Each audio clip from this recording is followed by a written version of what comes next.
As this article from CNBC News says, Biden hires over a dozen senior advisors from Obama administration for 2020 campaign, according to sources.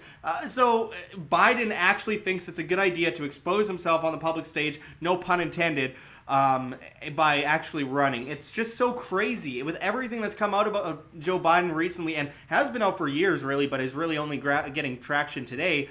It's just amazing that he has the gall to actually go and try and run. But anyway, as the article goes into, former Vice President Joe Biden and his team have hired over a dozen senior advisors from President Barack Obama's administration for his upcoming 2020 campaign for president, CNBC has learned. Many of these people didn't work with Biden's office throughout Obama's tenure as president, but they have extensive campaign experience ranging from political consulting to communications, according to sources with direct knowledge of the matter.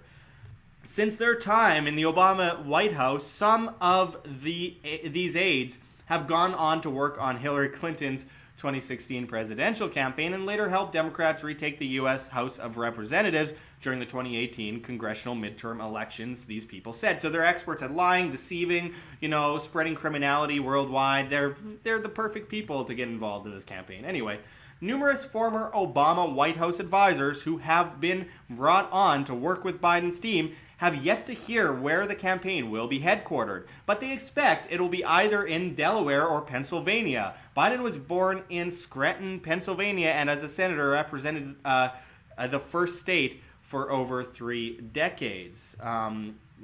Those who described the recent hirings declined to be named in this story because they did not want to get ahead of the upcoming announcement. NBC News reported on Friday that the former lawmaker is set to announce his much-anticipated 2020 presidential run next week. Biden, according to people with direct knowledge of the matter, is likely to roll out his campaign video in the coming days. A spokesman for Biden declined to comment. At a recent press gaggle with reporters, a former vice president touted his connection to Obama and their legacy, and I quote, "I'm an Obama-Biden Democrat, man, and I'm proud of it," he said at the time. That's good. Since at least March, Biden and his team have been discussing potential economic policies for a third White House campaign, including an infrastructure reform plan, cutting taxes for the middle class, and bettering income inequality, CNBC first reported. An emphasis on infrastructure would give Biden an opportunity to directly challenge Donald Trump on a key aspect of the president's Make America Great Again agenda. Trump ran on improving the nation's roads, bridges, and tunnels, but those policies have yet to take shape as the administration's $1 trillion infrastructure plan failed to gain traction. Yeah, let's battle over how much other people's money we spend. And I also want to point out something that he mentioned here. He said that he wants to cut taxes for the middle class and bettering income inequality. So there's an issue right there that kind of coincides at the same time, because the income inequality that we see today is largely, almost entirely, due to inflation and printing of currency. And so is the destruction of the middle class, completely destroyed by not only, obviously, just, inflation, but also regulations and taxes as well. Cutting taxes on the middle class is always good. Cutting taxes on anyone is always good. Getting rid of taxes, period, is always good. Asking for voluntary payments is always good. But the government doesn't do anything that they don't personally benefit from. The government's whole intention is organized crime, to basically plunder the masses, to sacrifice them as pawns for the king and the queen. And Biden, it's all just divisive politics, theater, an attempt to drive people against each other. Biden, Trump, Hillary, Obama, Mitt Romney, Rick Santorum, Herman Cain, all these people, like Jeb Bush.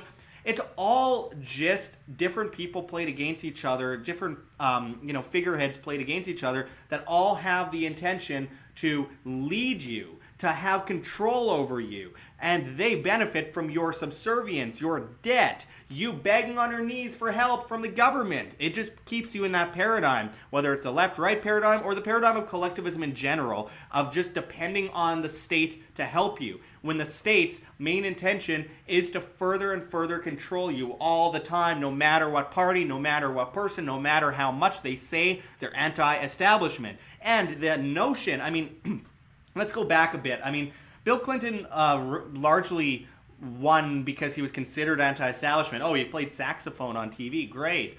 And then you can lead into George W. Bush. He ran as an anti-establishmentarianist as well. Audit the Fed and non-interventionism. How did that work out? And then Obama ran on being, obviously non-interventionist and non-GMO and pro-legalization and all that, anti-establishmentarianist, quote unquote.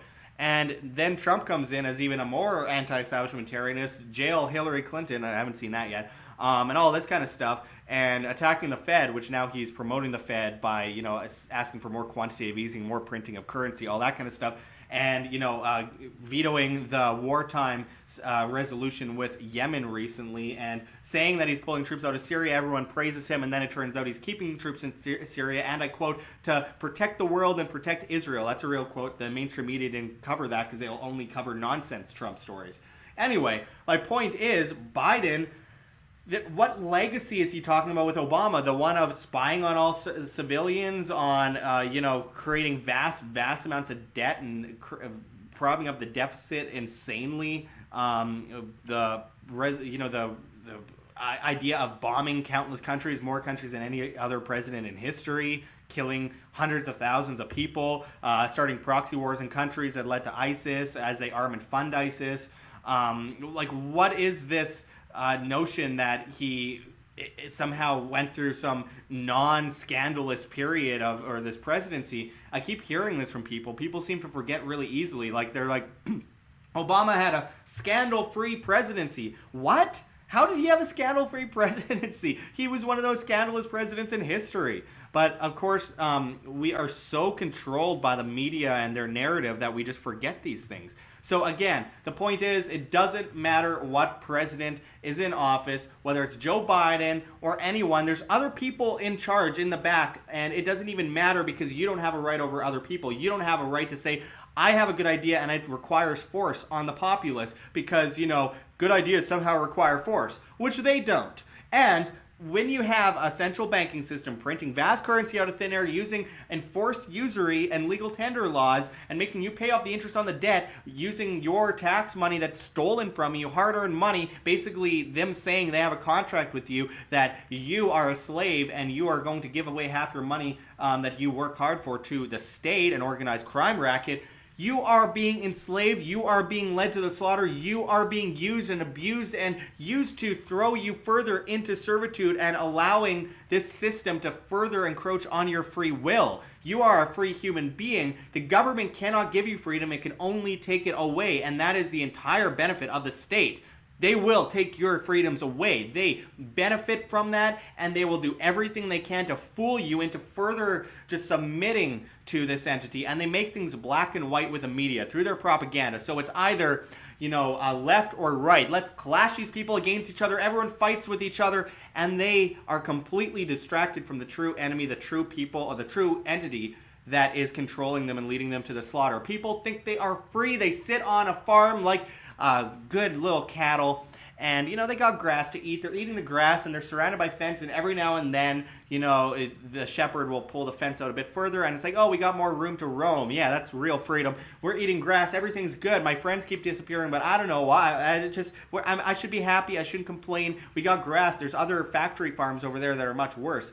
And then you get led off to the slaughter with a smile on your face, and then what happens? People's apathy begets this kind of stuff, this collectivism, this encroachment of free will, this constant destruction of you as an individual, creating a vast collective enslaved racket. And again, they are sacrificing you as pawns for the king and the queen. And what do? Well, maybe this guy will do it better. Pepsi or Coke, red or blue. Both are made by probably the same company in the end, and they're both really bad for you. But let's just pick one or the other because pragmatism. No, pragmatism is inconsistency. It's lack of principle. Pragmatism is just an excuse for laying comfortable in bed while these entities completely destroy your freedoms. Trust the plan. Wait to see what happens. Yeah, that apathy will not go over well, and it hasn't for the thousands of years that this idea of democracy has taken place, going back to ancient Greece. When is it ever going to get better, the change we can believe in? When is this change coming? It only gets worse constantly, all the time, forever. So as this slave racket increases in size, it's an incremental frog boil to complete collectivism and enslavement. What are the solutions? Well, the solutions are not obeying, breaking free from that system. The free market is a great example. If it was free and not completely regulated, taxed to death by the government, pushing small businesses out of the market and propping up major monopolies under the guise of stopping major monopolies, if it were truly free, we would be able to vote with our dollar. We would be able to vote as with our conscience with the dollar that we have, or currency we have rather, because no legal tender laws. And, things would be much cheaper. There'd be much more competition, innovation, technology. Our health would be better. People would have more money in their pockets, more employment, more vast ideas for employment or types of employment. The point is, the possibilities are endless. And it comes down to you as an individual, free of this system, responsible, taking care of yourself, and not thinking that you know what's best for everyone else, and then you have to enforce it at the point of a gun on everyone else. So anyway, we will continue to break this issue down as Joe Biden continues to actually think it's a good idea to run for president. You realize, Joe Biden, that you running for president is going to only land you in more trouble as people expose more and more footage of you fondling children, you creep. It's not going to go over very well, is it? I don't know. I think that it's Hillary Clinton all over again. Hillary Clinton deciding to run for office, and she gets exposed because she's like one of the most crooked human beings ever, if you can call her human. And it's so obvious. Like, why would you submit yourself to that? It's all part of the establishment's plan, though, after all, and it's all a script. I don't know. Anyway, we will continue to cover this. This is Josh Sigurdson signing out from World Alternative Media. Find the truth. Be the change. Like what you see here, WAM? Don't forget to check the links below. GoFundMe, Patreon. We can't do it without you. Any donation is very much appreciated, especially as we are so heavily demonetized and censored by YouTube, as these guys come in and flag all of our content as hate speech. The shadow banning is getting really bad, guys. Also, check our Bitcoin address right here on the screen or in the description below. We really appreciate it. And of course, check us out at the Red Pill Expo 2019. Of course, the great G. Edward Griffin and so many other incredible speakers will be there. Our link for that is below as well. And we cannot forget Mike Maloney's goldsilver.com, which you can also find in the description. One of the greatest market and monetary historians out there. We really encourage everyone to check that out. But until next time, this is Josh Sigurdson signing out from World Alternative Media. Find the truth, be the change.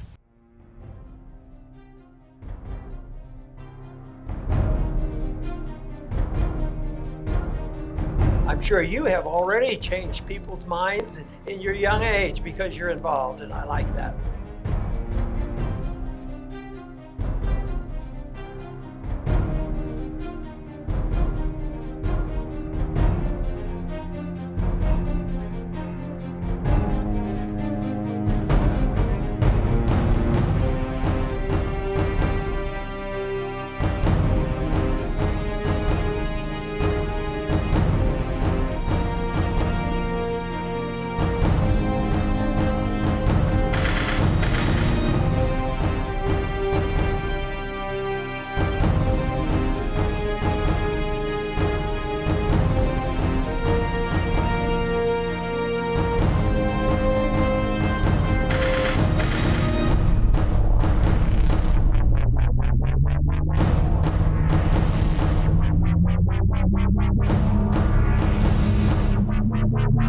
Thank you.